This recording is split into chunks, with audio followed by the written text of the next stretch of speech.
नमस्कार, बिहार की बात में आपका स्वागत है। मैं हूं पंकज कुमार। इस खास पेशकश में हम चर्चा करने जा रहे हैं कि एग्जिट पोल जिनकी सरकारें बना रही हैं उसकी हकीकत क्या है, उसकी सच्चाई क्या है। एग्जिट पोल हमेशा सवालों के घेरे में क्यों रहता है, विवादों में क्यों रहता है, और क्या अगर विवाद में है तो इसका मतलब यह समझ लेना चाहिए कि एग्जिट पोल हमेशा गलत ही होता है। दरअसल जिनके खिलाफ एग्जिट पोल होता है वो कुछ ऐसे एग्जाम्पल्स बाहर निकाल लेते हैं और कहते हैं 2015 में क्या हुआ था। 2015 में सारे एग्जिट पोल्स केवल एक को छोड़ दें तो वो एनडीए को जिता रहे थे, और परिणाम जब बाहर आया तो सबने चुप्पी साध ली थी। अब भी इस बात की चर्चा कई लोगों द्वारा की जा रही है। तो क्या अब जो एग्जिट पोल को गलत बताया जा रहा है उसका कोई आधार है क्या? क्या जमीन पर इस तरह की बात है क्या जिसके आधार पर एग्जिट पोल्स को गलत बताने वाले लोग ये कह सकते हैं कि एनडीए की सरकार नहीं बल्कि महागठबंधन की सरकार बनने जा रही है? क्योंकि ज्यादातर एग्जिट पोल्स की जब आप सुने और उसको पढ़ें तो आपको समझ में आएगा कि बहुत सारे फैक्टर्स को दिमाग में रखते हुए, काउंट करते हुए उन्होंने एनडीए को बढ़त दी है और एनडीए की सरकार बनाई है। पर ऐसा है क्या? कम से कम तेजस्वी यादव तो इस बात को मानने से इनकार कर रहे हैं, महागठबंधन इस बात को मानने से इनकार कर रहा है, लेकिन कई सारे राजनीतिक पंडित भी जब इस बात को मानने से इनकार करते हैं तो बहुत सारे सवाल दिमाग में आने लगते हैं। हम इस पर गंभीरता से चर्चा करेंगे और हम आपको बताएंगे कि दरअसल बिहार में सरकार किसकी बन रही है, नीतीश की बन रही है सरकार या तेजस्वी के सिर पर ताज?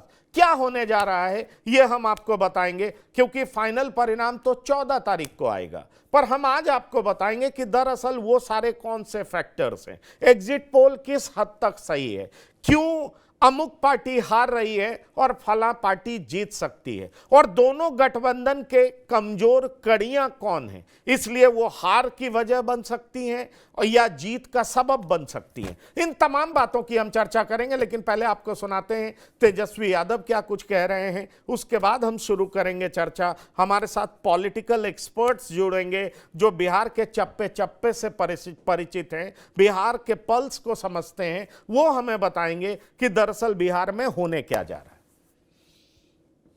अब 2020 की अगर तुलना की जाए इस बार, तो 72 लाख लोगों ने ज्यादा मतदान किया है।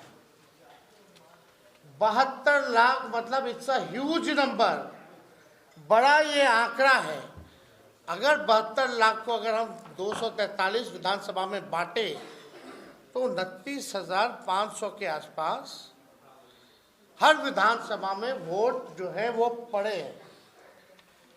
यानी ये वोट कोई नीतीश जी को बचाने के लिए नहीं पड़े भैया, ये सरकार को बदलने के लिए, वोट फॉर चेंज के लिए वोट पड़े हैं। वोट फॉर चेंज के लिए 72 लाख वोट पड़े हैं। पूरे बिहार में सरकार बदलने जा रही है और ये कोई 72 लाख लोगों ने नीतीश जी को बचाने के लिए चुनाव में मतदान नहीं किया, बल्कि बदलाव के लिए जो है, परिवर्तन के लिए जो है 72 लाख लोगों ने वोट फॉर चेंज जो है किया है। चलिए, 72 लाख लोग ने वोट फॉर चेंज के लिए वोट किया। तेजस्वी यादव का दावा, मतलब एग्जिट पोल में दम नहीं। ज्यादातर एग्जिट पोल जो एनडीए को जीत दिलवा रही हैं उसमें दम नहीं है, ये कह रहे हैं तेजस्वी यादव। पर ऐसा है क्या?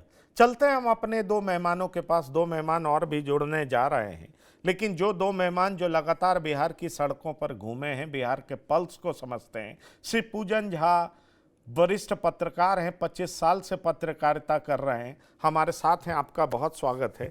और साथ ही साथ डॉक्टर संजय कुमार राजनीतिक विश्लेषक हैं, आप अलग अलग प्लेटफॉर्म पर इनको देखते होंगे। ये भी हमें बताएंगे कि दरअसल बिहार का पल्स क्या है। ये 72 लाख जो ज़्यादा वोटरों ने वोट किया है, जिसकी चर्चा नेता प्रतिपक्ष कर रहे थे, उसका मतलब क्या है? क्या वो आशान्वित हैं? आशा होना गलत बात नहीं है, होनी चाहिए, पर क्या ज़्यादा आशान्वित हैं? श्री पूजन झा, क्या ये 72 लाख की चर्चा कर रहे हैं, इनको लग रहा है कि इनके पक्ष में वोट गया है, वोट फॉर चेंज के लिए वोट हुआ है, ऐसा आपको जमीन पर दिखाई पड़ता है क्या? मुझे नहीं लगता है ऐसा है। उन्होंने एक पहलू तो बताया आपको कि 72 लाख जो है वोटर्स नए वो जुड़े। हेल्दी ट्रेंड है और बहुत अच्छा वोटिंग परसेंटेज है। जब परसेंटेज की हम बात कर रहे थे तो उस वक्त भी मैं लगातार इस बात का जिक्र कर रहा था कि भाई वोटर लिस्ट के रिवीजन के बाद ये के प्रतिशत में इजाफा ये तो लाजमी है। लेकिन 72 लाख नए वोटर्स आए हैं। किस तबके के वोटर्स आए हैं, कैसे वोटर्स आए हैं? महिलाओं की बहुत बड़ी तादाद है, आप अगर गौर करेंगे तो। अब आप समझने की कोशिश कीजिए कि ठीक चुनाव की घोषणा के पहले ये 10 हज़ारिया स्कीम, और 10 हज़ारिया स्कीम किसके माध्यम से? तो जीविका दीदी के माध्यम से। जीविका दीदी कौन है? तो जीविका दीदी एक तरीके से ब्रिज है, किसके बीच? सरकार और आम आदमी के बीच। मैंने देखा है, मैं जिस इलाके में रहता हूँ वहां पर जीविका दीदियों ने कैसे महिलाओं को लगातार घर से बाहर निकाला और उनको वोटिंग के लिए प्रेरित किया। तकरीबन हर जगह से आपके पास भी पंकज जी तस्वीर आ रही थी, हर जगह आपने देखा कि महिलाओं में कितनी जागरूकता थी, कितने उत्साह से वो मतदान कर रही थी। अब बड़ी बात यह है कि जिस महिला को as a dedicated constituency Nitish Kumar ने 2005 से डेवलप करना शुरू किया, चाहे पोशाक योजना हो, साइकिल योजना हो, रिजर्वेशन की बात करें, या फिर आज पुलिस भर्ती में भी आप अगर देख रहे हैं तो किस हिसाब से महिलाएं उसमें आई हैं, और उसके बाद 10 हज़ार रुपया। लोग क्रिटिसाइज करते हैं कि 10 हज़ार में क्या होता है, लेकिन ये सोचिए कि कोई गरीब महिला, उसके अगर खाते में 10 हज़ार रुपए पहुंच रहे हैं तो ये उसके लिए बहुत बड़ी बात है ना, वो लिक्विडिटी उसके पास पहुंच गई। मैं जिक्र कर रहा था, अभी थोड़ी देर में हमारे साथ जुड़ेंगे भी संतोष सिंह जी। उनके उनके पास एक बहुत जबरदस्त केस स्टडी था जहां पर महिला ने बताया कि कुछ पटाखे खरीद लिए, कुछ दवा खरीद ली, लेकिन 5 हज़ार रुपए बचा करके उसने रखे हैं क्योंकि उससे उसको सिलाई की मशीन खरीदनी है। तो रोजगार सृजन छोटा मोटा ही सही, किसी ने चाय की दुकान लगाई। देखिए, इसका एक बहुत बड़ा रिजोनेंस हुआ है पूरे बिहार में। मैं आपको बताऊं तो बहुत पूरे बिहार में आप मान सकते हैं, अगर 1 करोड़ ही हम आंकड़ा मान लें तो 1 करोड़ आंकड़ा कितने वोटर्स को प्रभावित कर सकता है। बल्कि इस बार तो कई जगह पर ऐसे भी ट्रेंड देखने को आए कि महिलाओं ने इंडिपेंडेंट वोटिंग पैटर्न अपनाया। नॉट नेसेसरीली कि उनके हस्बैंड ने जो डिक्टेट किया उसी पे जाकर के उन्होंने जो है दबा दिया बटन। नहीं, ऐसी बात देखने को नहीं मिली, क्योंकि ये ये ये आपने जी, शिवपूजन जी कल कहा भी कि महिलाओं में वो पोटेंशियल है कि वो कास्ट बैरियर को ब्रेक कर सकती हैं। सवाल यही है। और मैं आपको बताऊं, संतोष सिंह जुड़ने वाले भी हैं, उन्होंने इस पर बहुत ज़्यादा रिसर्च किया है। उन्होंने हमें एक बात और बताई, जब जुड़ेंगे तो मैं उनसे बात ये पूछूंगा।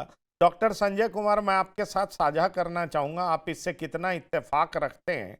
दरअसल वो बता रहे थे कि ये पहला चुनाव है जब महिलाओं की संख्या संख्या अगर आप देखेंगे संख्या वाइज भी, तो महिलाओं की संख्या पुरुषों से ज्यादा है। और वो उस पे एक स्पेसिफिक डेटा लेकर के बात कर रहे थे, मैं बहुत जल्दी में था। पर सवाल फिर वही है कि 72 लाख नए वोटर्स, वोट फॉर चेंज आपको दिखाई पड़ता है क्या? तेजस्वी यादव जिस बात को लेकर के कॉन्फिडेंट हैं, या एग्जिट पोल को गलत करने वाले लोग जो कह रहे हैं कि ये सारा फर्जी है, इसमें कोई दम नहीं है, पहले भी गलत हुआ है, 2015 की याद दिलाते हैं, आपको क्या लग रहा है? जिस वजह से 2015 का पोल गलत भी हुआ था, भास्कर पोल हो, अभी जो बता रहा भास्कर पोल, मैट्रिज, पीपुल्स पल्स, चाणक्य, सब लोग एनडीए को की सरकार बनवा रहे हैं, इसके गलत होने की वजह कोई आपको दिखाई पड़ती है? ठीक है, सीटों का अंतर हो सकता है, पर नीतीश कुमार को आप सत्ता से बाहर जाता हुआ देख पा रहे हैं, डॉक्टर संजय कुमार? देखिए, चूंकि 12 एजेंसियों का मैंने देखा है कि उनके अपने अपने, वो चाहे एग्जिट पोल हो या ओपिनियन पोल हो। कल तो चूंकि ओपिनियन पोल ही इन्होंने लिया होगा, एग्जिट पोल तो 6 बजे के बाद समाप्त हो गया होगा, तो कितना इनके पास करेक्ट डेटा है मैं नहीं कह सकता हूँ। दो चीजें हैं जो 15 से तुलना की जा रही है 25 की। हाँ, ठीक है, सैंपल साइज से चीजें प्रभावित होती हैं, इससे मैं इनकार नहीं कर सकता। लेकिन सैंपल साइज का ये मतलब नहीं होता है कि हम लोग उसको उस रूप में देखें कि सैंपल साइज बिल्कुल गलत ही है। सैंपल साइज से एक आकलन तो एक रुझान जिसको हम लोग कहते हैं रुझान तो मिल ही जाता है। और रह गई बात कि एक फैक्टर है महिला, लेकिन जो दूसरा फैक्टर है जिसकी चर्चा मैं करना चाहूंगा, इस बार लाभार्थी वर्ग जो है वो चाहे 125 यूनिट बिजली फ्री हो, चाहे उनकी पेंशन की राशि 400 से बढ़ा करके 1100 रुपए कर दी गई हो, वो लाभार्थी वर्ग का भी अंदर में जिसको कहते हैं कि वो बज था, जिस रेजोनेंस की बात ये कर रहे हैं कि ग्राउंड पर वो रेजोनेंस था जो लाभार्थी वर्ग थे कि हाँ हमारे हिस्से में भी थोड़ी रोशनी आई है। यशवंत देशमुख का मैं देख रहा था फर्स्ट फेज का कि 8% महिलाओं ने अधिक वोट किया। तो बिहार का जो ये है, अगर जेंडर का ये, तो 53% मेल है और करीब वही 47% फीमेल है। लेकिन अगर 8% वोट उनका बढ़ा भी है तो जो नंबर्स जो यशवंत देशमुख बता रहे थे, वो बता रहे थे कि अब कैसे उन्होंने कैलकुलेट किया होगा वो तो चूंकि ज्यादा स्टेटिस्टिक्स बेहतर बता सकते होंगे, कि 1,22,00,000 पुरुषों ने मतदान किया और 1,22,00,000 महिलाओं ने ही मतदान किया। मतलब नंबर्स दोनों के बराबर हैं, पुरुष के हों या महिलाओं के। तो महिलाओं की संख्या कम होने के बाद भी, परसेंटेज के बाद भी, अगर 1,22,00,000 महिलाओं ने मतदान किया है और ट्रेडिशनली माना जाता है कि वो उनका क्लास जो भी हो महिलाओं का, लेकिन वो नीतीश कुमार के प्रति प्रो है।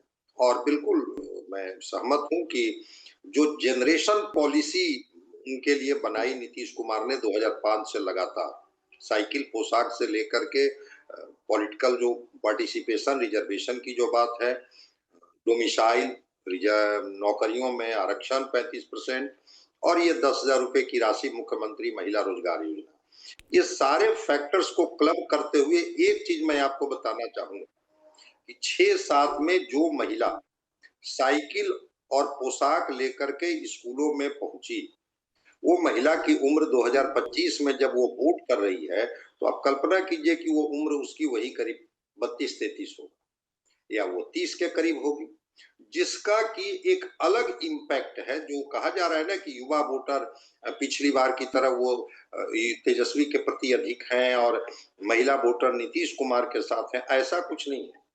मैंने भी कई सोशियोलॉजिस्ट से बात की और उन्होंने जो बताया वो जमीन पर भी बताया, बाहर भी बताया कि जो नए वोटर हैं, जो युवा वोटर हैं, वो कुछ कास्ट के प्रति ज्यादा उनके अंदर में रिजिडिटी है।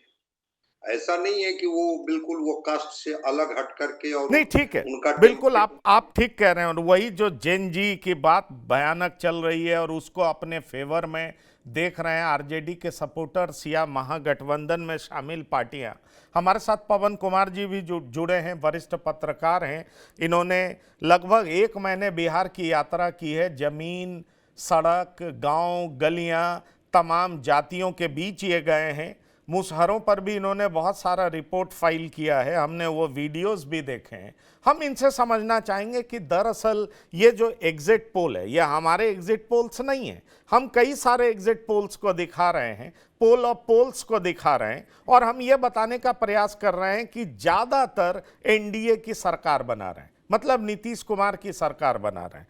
हम पवन कुमार जी से यह जानना चाहेंगे। पवन कुमार जी, आपका स्वागत है टीवी 9 के प्लेटफॉर्म पर। हम आपसे यह सवाल करना चाहेंगे कि जब आप लोगों से मिल रहे थे तो क्या महिलाओं में, पुरुषों में, गरीबों के बीच आपने नीतीश कुमार के प्रति गुस्सा देखा क्या? मैं खास तौर पर इसलिए ऐसा सवाल आपसे पूछ रहा हूं क्योंकि तेजस्वी यादव ने अपने प्रेस कॉन्फ्रेंस में कहा कि 72 लाख लोगों ने, नए लोगों ने वोट किया और उन्होंने इसको एवरेजली बताया कि हर विधानसभा का देख लिया जाए तो 28 से 29 हजार वोटर्स ने, नए वोटर्स ने वोट किया और ये वोट फॉर चेंज है। आप इससे सहमत हैं क्या? मतलब लोग नीतीश कुमार को बदलना चाहते हैं क्या? आपने जमीन पर ऐसा पाया क्या?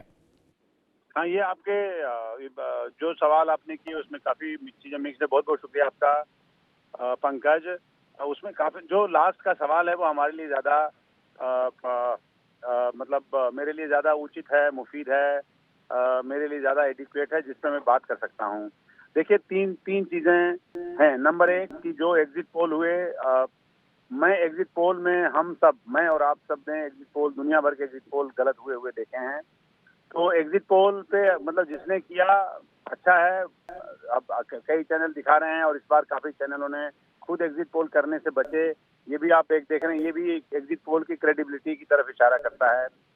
मैं उस पर बात नहीं करूंगा पंकज, मैं बात करूंगा जो आपने कहा कि क्या देखा आपने। देखिए, ऐसा है कि बिहार की महिलाओं से जानना ये सबके लिए ये बड़ा मुश्किल है। सभी कहते हैं across the region, across the area, across the district कि बिहार की महिलाओं में जो चुप्पा वोटर था वो महिला थी। देखिए, हमारे जैसे पत्रकार जो लोग आते हैं बाहर से, वो लोग उनको महिलाओं से स्ट्राइक करना, जब तक आप उसके साथ बैठेंगे नहीं, जब तक आप उनके साथ एक मिलाप आपका नहीं होगा, जब तक आप उनके मतलब उनको संकोच नहीं होना चाहिए, उनको हेजिटेशन नहीं होना चाहिए बात करेंगे, तो इसमें बहुत टाइम लगता है। और कोई भी जो बाहर से आता है वो इतना टाइम लगा कि आप उनके साथ दिन भर रहेंगे तब जाके वो खुलेंगी। मैं पर्टिकुलर 2-3 कंस्टिट्यूंसी में गया जहाँ पे महिलाओं को अपने पाले में अपनी बात उनको बुलवाने के लिए उसमें 3-4 घंटे लग गए। वो कोई छोटी मोटी बात नहीं होती है। और ये तब बता रहा हूँ जब आप लोकल में बात करते हैं। आप दिल्ली से आएंगे, हिंदी आप इधर सवाल पूछेंगे, वो दूसरी तरफ जवाब देंगी। महिलाओं का देखिए चुप्पा वोट है। और जिस दिन से मैंने पूछा, जो कार्यकर्ता उनके साथ काम करते हैं, उसमें सब ये है कि महिलाओं का वोटर देखिए चुप्पा है। और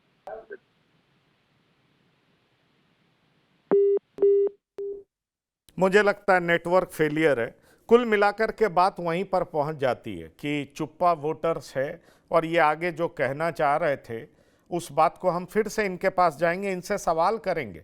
शिवपूजन झा, बात महिलाओं पर आकर के टिक रही है, लेकिन बात इस पर भी हो रही है क्योंकि आरजेडी इस बात को लेकर के भी कॉन्फिडेंट दिखती है कि जेन जी, मैं किसी भी एग्जिट पोल को ना सही कह रहा हूं ना गलत कह रहा हूं, मैं किसी भी ओपिनियन पोल को ना सही कह रहा हूं ना गलत कह रहा हूं। हमने कोई एग्जिट पोल नहीं किया है, लेकिन हम तमाम एग्जिट पोल्स को, ओपिनियन पोल को हम सामने रख रहे हैं और ये दिखाने का प्रयास कर रहे हैं कि एनडीए की सरकार बन रही है, ये लोग कह रहे हैं। पर एनडीए की सरकार क्यों नहीं बन सकती है? नीतीश कुमार का रिपुटेशन क्यों नहीं हो सकता है? इसकी वजहें क्या क्या हो सकती हैं? ये इस पर चर्चा हम करना चाह रहे हैं आप लोगों के साथ। दरअसल कहा यह भी जाता है कि बहुत सारे ऐसे फैक्टर्स हैं। नीतीश को लोग पसंद कर रहे थे, लेकिन इस बार एनडीए में कमजोर कड़ी कौन? तो चिराग पासवान है। चिराग पासवान ने गलत उम्मीदवार का चयन किया, उनका स्ट्राइक रेट बहुत खराब होने जा रहा है। कहा यह भी जा रहा है कि राष्ट्रीय लोक मोर्चा भी बहुत अच्छा करने नहीं जा रही है। खाता खुल जाए तो बहुत है, उनकी पत्नी भी चुनाव हार सकती हैं, उपेंद्र कुशवाहा की पत्नी, मेरे ख्याल से उनका नाम स्नेहलता है। क्या यह सच्चाई है? तो अगर ऐसा होता है, फिर भी आपको यह दिखाई पड़ रहा है कि बाय एंड लार्ज लोग एनडीए की ही वापसी चाहते हैं, क्योंकि एनडीए में वो बेहतर सिक्योर्ड फील करते हैं, उन्हें बिहार के लिए भविष्य बेहतर नजर आता है। आपने जो समराइज किया, मैं बिल्कुल उसका समर्थन करता हूं। आप ऐसे समझिए, मुझे भी तत्काल कोई कारण ऐसा समझ में नहीं आ रहा है जिससे मैं ये निष्कर्ष निकालूं कि सरकार एनडीए की नहीं बन रही है। अब 4 महीने पहले अगर हम बात करते तो शायद मैं कह सकता था कि नीतीश कुमार अगले मुख्यमंत्री नहीं बनेंगे, लेकिन चुनाव के ठीक कुछ महीने पहले से जिस हिसाब से रेवड़ियां बांटी गई और जिस हिसाब से तमाम चीजें जो चेस बोर्ड पे कहते हैं ना कि वो मोहरे सजाए गए, उसके बाद से आप देखिए कि मुझे लगता है कि एनडीए के लिए स्टेज एक तरीके से तैयार कर दिया गया। हम आते हैं 2 और फैक्टर्स की बात कर लेते हैं। प्रशांत किशोर फैक्टर बहुत महत्वपूर्ण फैक्टर थे, हम लगातार चर्चा कर रहे थे। सोशल मीडिया प्रेजेंस ओवरवेलमिंग था, लेकिन जरूरी नहीं है कि कोई डायरेक्टर बहुत अच्छा एक्टर बन जाए। मुझे आगे कुछ कहने की उसमें आवश्यकता है नहीं। बहुत अच्छे डायरेक्टर थे, कई जगह पर कई राज्यों में उन्होंने चुनाव जितवाया है। यहाँ पर कुल मिलाकर के मुझे लगता है कि वो नब्ज पकड़ने में कामयाब नहीं हुए। तो जो उम्मीद की जा रही थी कि जो डिसग्रंटल्ड वोट है वो उनके पाले में जा सकता है, प्लस वो सेंध लगा सकते हैं, कयास थे इस बात को लेकर के कि एनडीए में सेंध लगाएंगे या महागठबंधन में लगाएंगे। उपचुनाव में महागठबंधन के सीटों पर उन्होंने सेंध लगाई थी।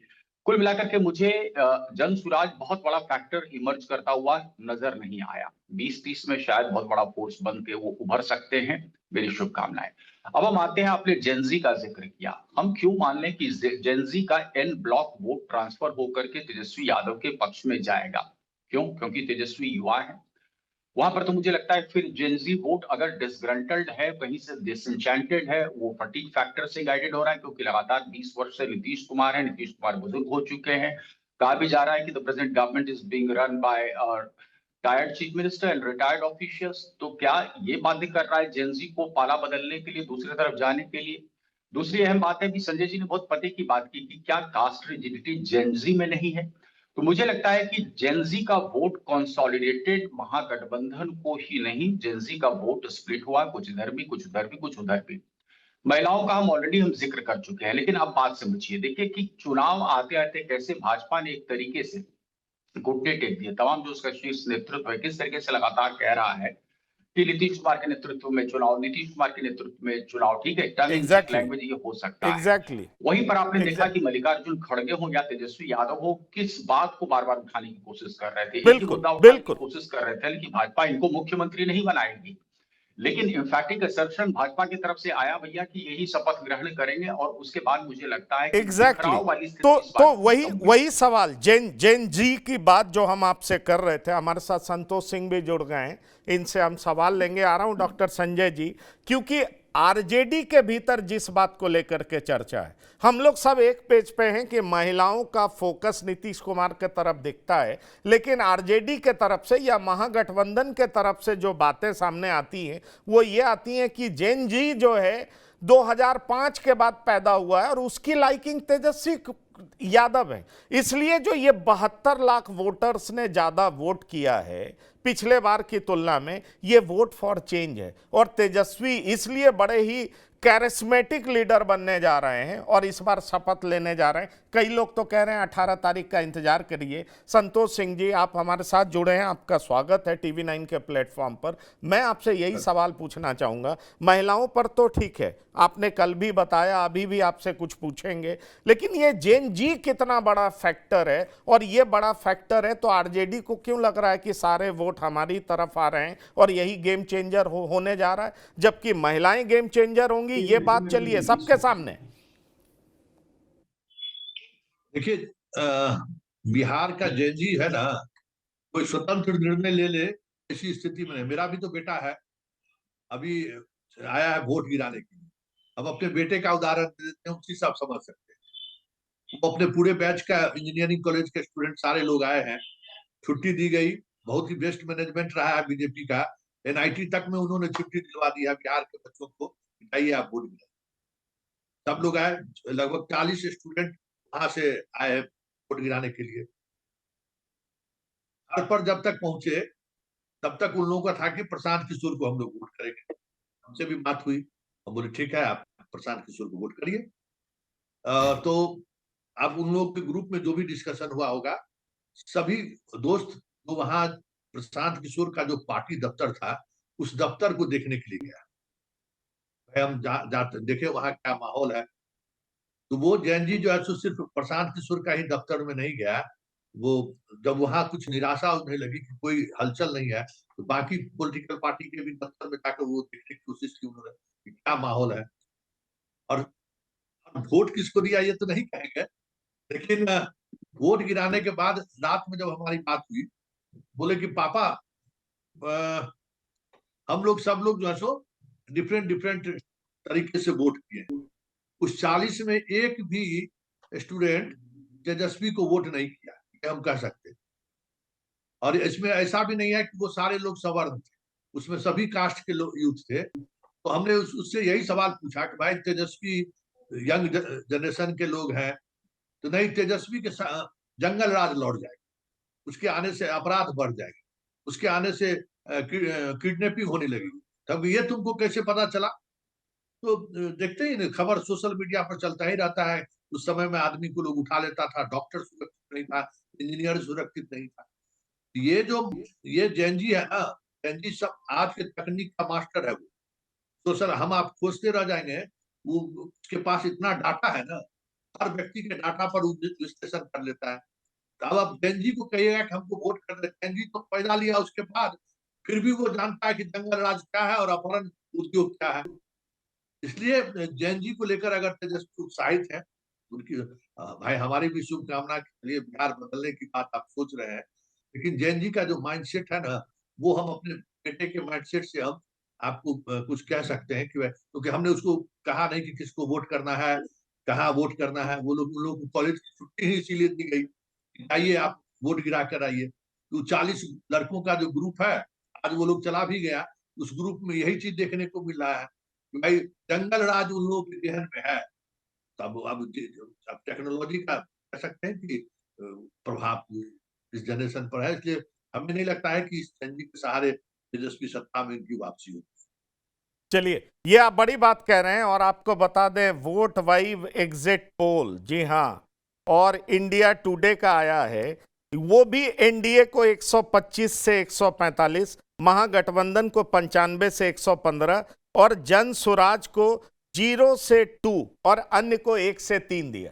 तो अब आप समझ लीजिए जितने भी प्रेस्टिजियस इंस्टीट्यूशंस हैं, एजेंसीज हैं जो ये कर रही हैं, वो मोटा मोटी लगभग ज्यादातर ने सब एनडीए को ही दिया है। डॉक्टर संजय जेनजी की चर्चा आपने की, फिर मैं वही सवाल आपसे करना चाहूंगा कि एक यही फैक्टर है जिस पे आरजेडी ज्यादा रिलाई कर रहा है कि इस वजह से हमारी सत्ता की वापसी हो सकती है, या आपको कोई और भी फैक्टर दिखाई पड़ता है? क्योंकि हम जातीय समीकरण भी देखें तो महागठबंधन के पक्ष में जाता हुआ दिखाई नहीं पड़ता है। अगर हम कांग्रेस की बात करें तो कांग्रेस का कोई ऐसा जाति नहीं है जो उसका आधार वोट बैंक हो। कहा यह जा रहा है कि वीआईपी पर भी एक्सपेरिमेंट महागठबंधन का फेल हो गया है। वीआईपी के जो वोटर्स हैं वो बुरे तरीके से बटे हैं और इसलिए इसका फायदा बहुत ज्यादा महागठबंधन को नहीं मिल पाया है। जहां तक सीपीआई एमएल की भी बात हो रही है तो सीपीआई एमएल के भी स्ट्राइक रेट पे इस बार सवाल उठ रहा है। एनडीए गठबंधन में चिराग पासवान की पार्टी के स्ट्राइक रेट पर सवाल उठ रहा है,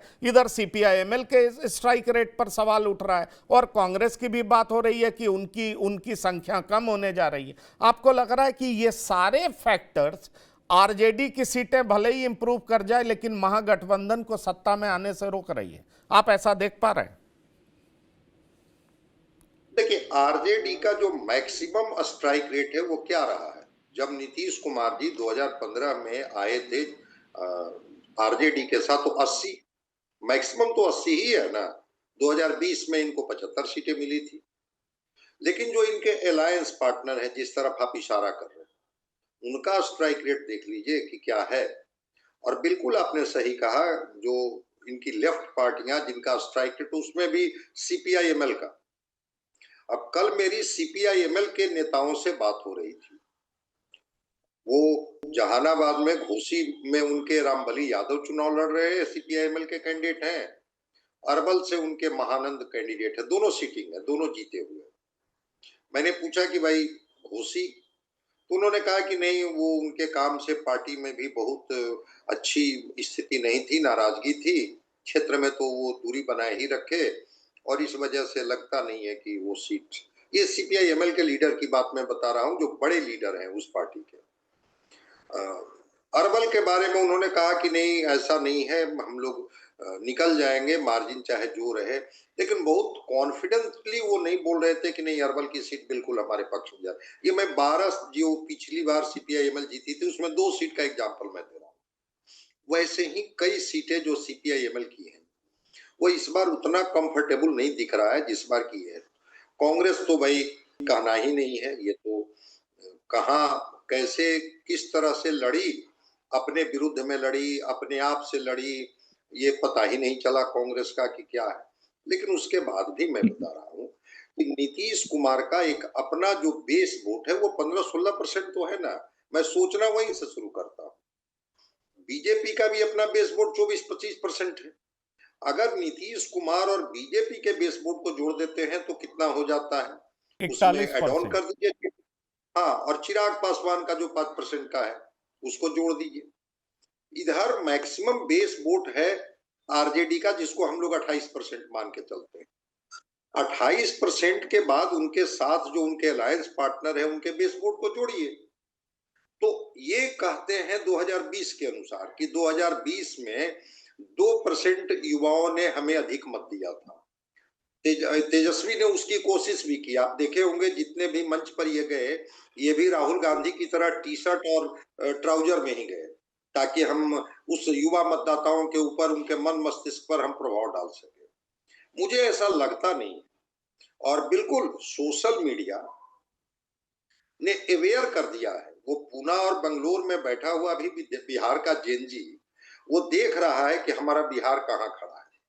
नहीं, अगर वो शाम की वो से डॉक्टर संजय आप वो बात ठीक कह रहे हैं, लेकिन बेस वोट की जब बात होती है, हमारे साथ पवन कुमार जी भी हैं। ये काफी महीनों तक, महीना दिन 30 दिन ये पूरा बिहार घूमे, और मैं मुद्दे की बात इनसे कर रहा था। मैंने इनका इंटरव्यू भी किया, इनसे मैंने बात भी की, तो मैं इनसे जानना चाह रहा था, पवन जी क्या आपको मेरी आवाज सुनाई पड़ रही है? पवन जी क्या आप मुझे सुन पा रहे हैं? लगता है मेरी आवाज इन तक नहीं पहुंच पा रही। हाँ, आवाज नहीं जा पहुंच पा रही है। संतोष जी, मैं आपके पास आना चाहूंगा, क्योंकि अगर बेस वोट की बात होती है, कुछ जगह मैं भी घूमा। अगर मैं आपको बताऊं, मटियानी घूमा। मटियानी में कहा जाता ना कि पासवान इनके वोटर्स हैं। मुझे दिखाई पड़ा कि आधे पासवान बटे हुए। मैं गौरा बौराम गया, साहनी लोगों से बात किया। साहनी, जो कि मैं ये सोच करके गया था दिल्ली से कि साहनी मुकेश साहनी के वोटर्स होंगे, मैं कई लोगों से मिला, भयानक गुस्से में थे। और गुस्से की एक बड़ी वजह यह थी कि 2 दिन पहले मुकेश साहनी ने अपने भाई को विड्रॉ कर लिया और कहा आरजेडी को वोट कर दीजिए, जो कि मुस्लिम समाज से आता। और इस बात का गुस्सा इतना ज्यादा था कि कई लोग कह रहे थे कि भाई इसने तो मुसलमानों के आगे गिरवी रख दिया और आग में घी डालने का काम किया डॉक्टर राजभूषण चौधरी ने। वो वहां गए और इस तरह का स्पीच दिया, जिससे माहौल बिल्कुल बदल गया। कुल मिलाकर के मैं आपसे यह पूछना चाहता हूं कि इस बार के चुनाव में मुझे ऐसा लगा कि बहुत जगह बेस वोट में भी क्षरण हुआ। जैसे हम आपको बताएं, बछवाड़ा में बहुत सारे भूमिहारों ने गरीबदास को वोट किया। आप हैरान हो जाएंगे, भूमिहार जो है ट्रेडिशनल वोटर्स माने जाते हैं एनडीए के, बीजेपी के। अब जहानाबाद में भी बहुत लोगों ने वोट किया होगा, आपने देखा होगा, मोकामा में भी किया होगा, बहुत जगह पर किया होगा। तो क्या ये जो नई चीजें दिखाई पड़ रही हैं, मैं ये नहीं कह रहा हूं कि बहुत ज्यादा, लेकिन हां, अब वैसी स्थिति नहीं थी कि भूमिहार एकदम आरजेडी को वोट ही नहीं करेगा, ऐसा नहीं दिखाई पड़ा। अगर हम लालगंज की बात करें तो शिवानी शुक्ला के बारे में कहा जा रहा है वो जीतती हुई दिखाई पड़ रही। तो मैं वही पूछ रहा हूं आपसे कि बेस वोट जिसको पार्टियां मान लेती हैं कि बाय एंड लार्ज ये हमारे वोटर्स हैं, मुझे कई जगह पर ऐसा हकीकत नहीं दिखाई पड़ा। आप सहमत हैं इस बात से? जब जरूर ये बात, अब वो दौर खत्म हो चुका है कि भाई सवर्ण बीजेपी के साथ, कन्या बीजेपी के साथ। अब ये बात अब दूर तलक, मतलब आप इस बार देखिएगा, अधिकांश कंस्टिट्यूएंसी में देखिएगा, अब जहानाबाद में देखिए, मतलब आरजेडी के उम्मीदवार कई भूमिहार खड़े हो गए। अब मैक्सिमम जहां बीजेपी का उम्मीदवार आपको देखिएगा कि वहां खड़े हो गए, बैठाने की कोशिश हुई, लेकिन वोट का डिवीजन हुआ। ये आप नहीं कह सकते हैं कि सीधे तौर पर ये लोग जो है एनडीए का वोट था तो एनडीए को वोट हम कर, ये बातें नहीं है। इस बार चीजें बदली हैं। 2014 के लोकसभा चुनाव हो, उसके बाद धीरे धीरे धीरे धीरे अब स्थिति ये है कि कोई, हाँ, MY समीकरण आप कह सकते हैं कि अभी तक इंटैक्ट है, मतलब 70%, 80%, 90%। बाकी कोई समीकरण इंटैक्ट नहीं है। और यही वजह है कि इस बार बीजेपी को, जो हमें लगता है कि बार बार ये बात हमारी समझ में आती है कि बीजेपी बिहार में सबसे बड़ी पार्टी नहीं है, कि सबसे ज्यादा विरोध का स्वर बीजेपी के अंदर से ही उठा है, और उसका नुकसान हमको होता हुआ दिख रहा है। शाह और मोदी का वो जिद कि मुख्यमंत्री के रूप में नीतीश कुमार के नाम की घोषणा नहीं करना, नीतीश कुमार का वोटर हमें अंतिम क्षण तक इस बात को लेकर कहीं न कहीं गुस्सा में रहा है। और ये जो प्रकटीकरण आप देख रहे हैं ना, अब यहाँ पर इस बात को सोचने लगे हैं, ये जो वोटर का जो टर्न डाउन, जिस तरीके से वोटिंग किया है लोगों ने, उसके पीछे कहीं ये बात तो नहीं है कि भाई ठीक है, नीतीश कुमार बीमार हैं, सब मान रहे हैं, नीतीश कुमार उस मानसिक स्थिति में नहीं है लेकिन आप बाहर से जिस तरीके से थोपने की कोशिश आप कर रहे हैं कि भाई नहीं, इस बार हम नीतीश को बनने नहीं देंगे, क्या उस वो प्रतिक्रिया तो नहीं है, ये रिएक्शन नहीं है। क्योंकि अगर आप महिला वोट का, अगर फिर हम महिला वोट की बात कर रहे हैं, 101 सीट पर जहां जदयू चुनाव लड़ रही है, अ, हैरान रहने वाली बात है कि उसमें 91 ऐसी सीटें हैं जहां सबसे ज्यादा महिला वोट की है। और हम आपको एक और डाटा दे देते हैं, नवादा, आरा और बक्सर के इलाके में जहां बीजेपी के उम्मीदवार चुनाव लड़ रहे हैं, वहां महिलाओं का देख लीजिए कि कितना प्रतिशत महिलाएं वोट की है।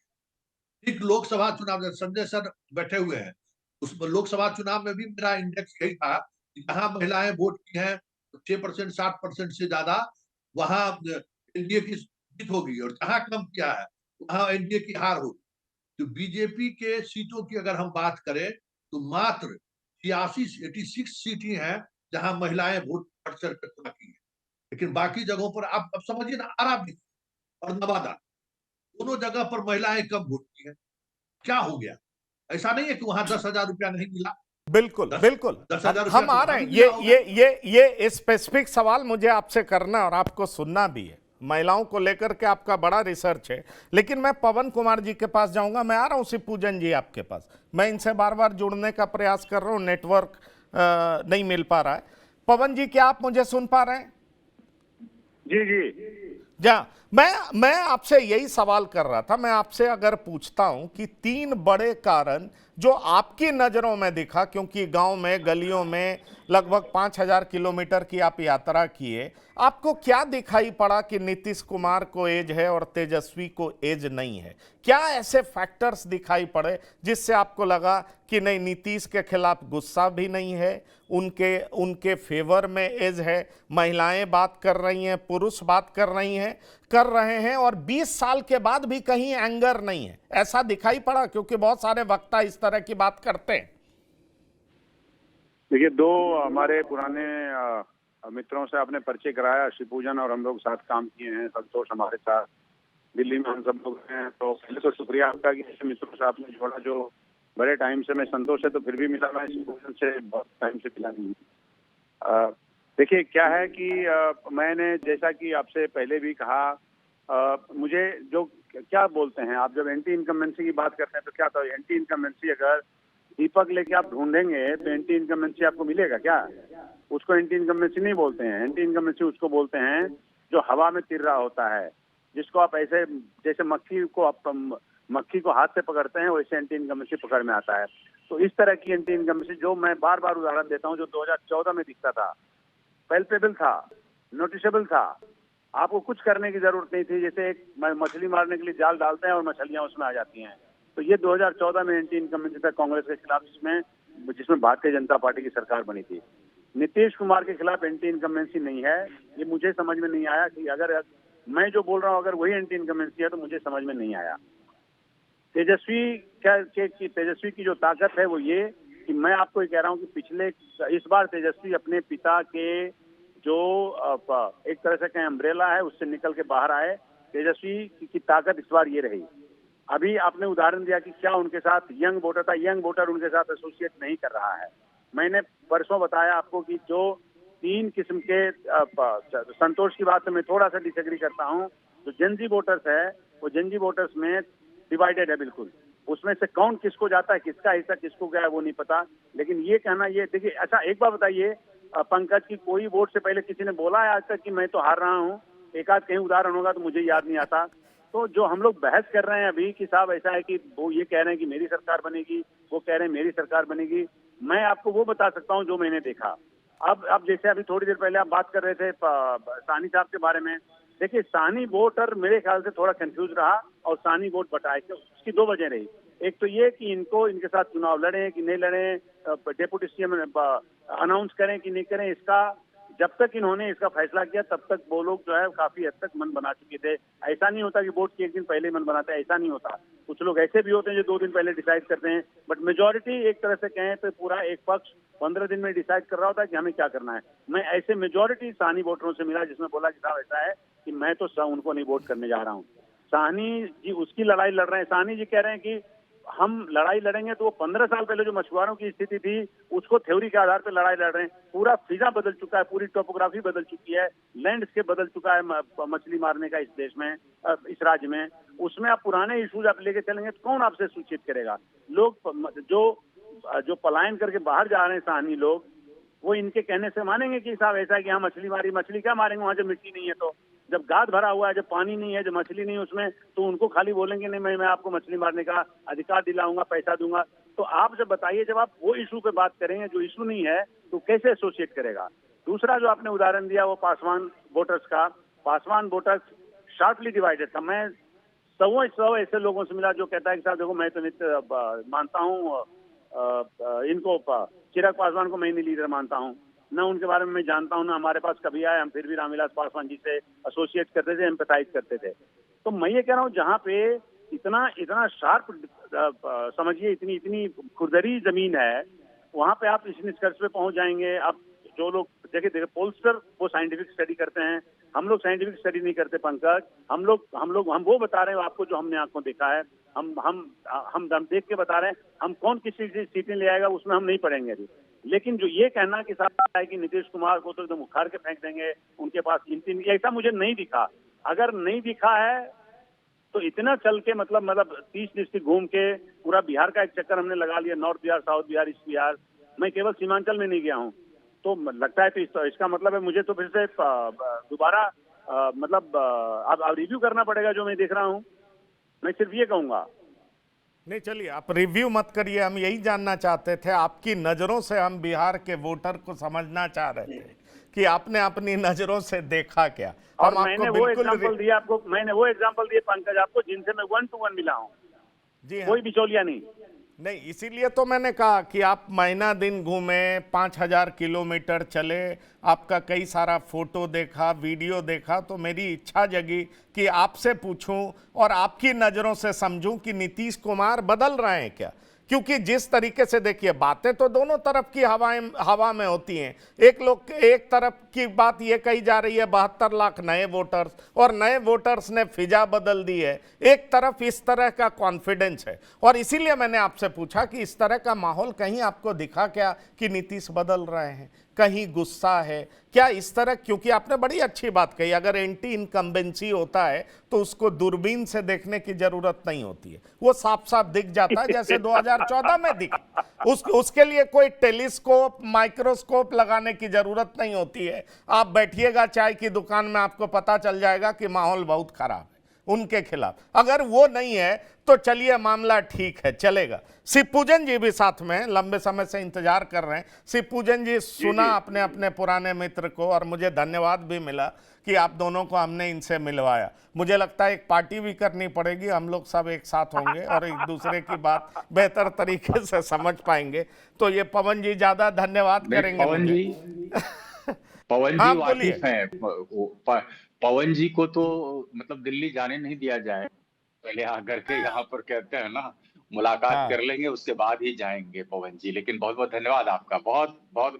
मुझे लग रहा है कि 2005-6 में साथ हमने काम किया है, स्मरण शक्ति भी। लेकिन आप देखिए कि कितने तरीके से पवन जी ने बातों को रखा। एंटी इनकम्बेंसी अगर कोई लहर के रूप में होती तो वो दिख जाता, ऐसा कहीं नहीं दिख रहा है।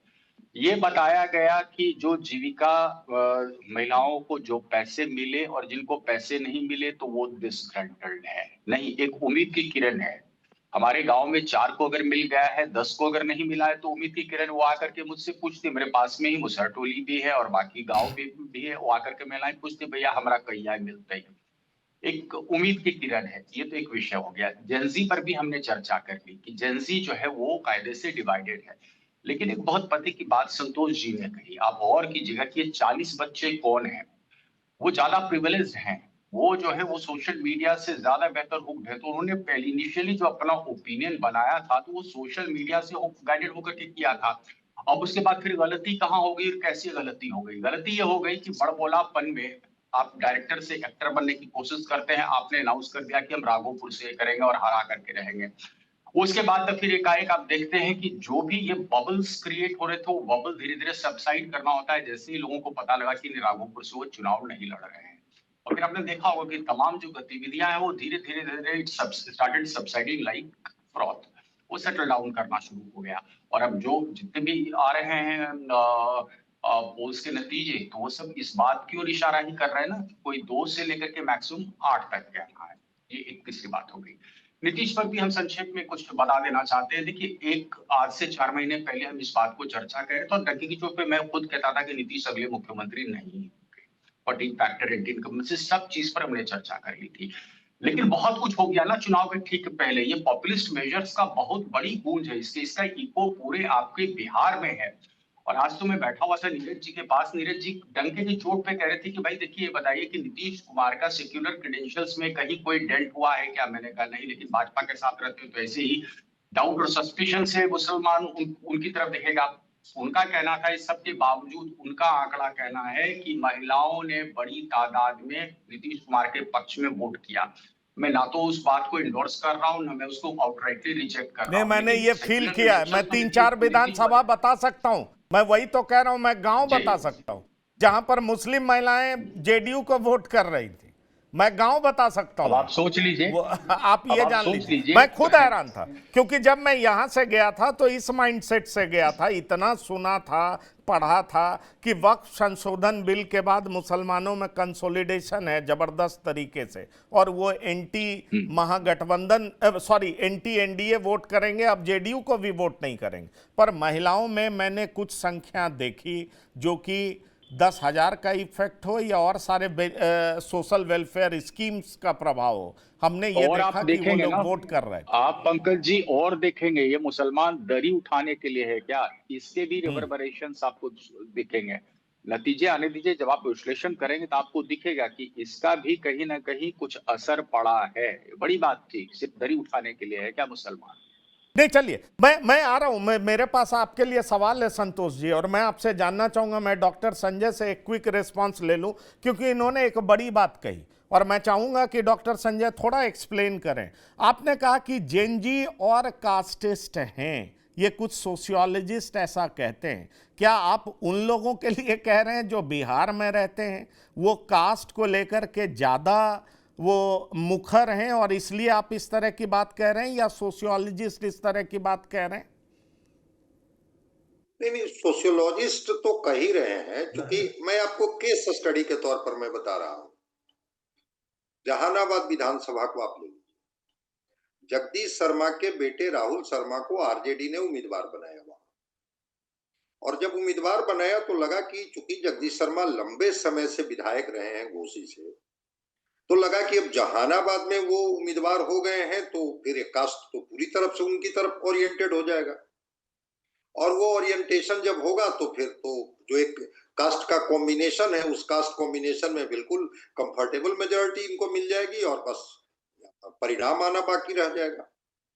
लेकिन जब मैंने कई अलग अलग ग्रुप के लोगों से बात की तो फिर वहां पर जो है वो मैंने देखा कि वो उसी के फ्रेम में, उसी टेम्पलेट में वो काम कर रहे हैं, उससे वो अलग निकलने के लिए तैयार नहीं है। इसीलिए मैंने कहा कि अगर जेनजी चेंज के लिए वोट करते तो फिर चेंज के लिए वोट करते, तो फिर अलग अलग वर्ग के जो युवा हैं उनकी बात में सिमिलरिटी होती, एक ही तरह की बात करते कि हमारे हिस्से में नौकरी कैसे आएगी, बेहतर हायर एजुकेशन कैसे होगा, एम्प्लॉयमेंट के लिए क्या ब्लूप्रिंट है।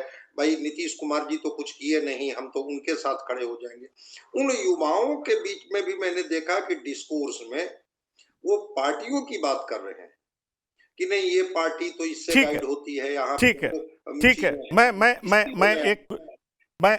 मैं एक क्विक आप संतोष जी महिलाओं के लिए कुछ कहना चाह रहे थे, उसके बाद मैं खत्म करूंगा, समय की सीमा समाप्त हो गई।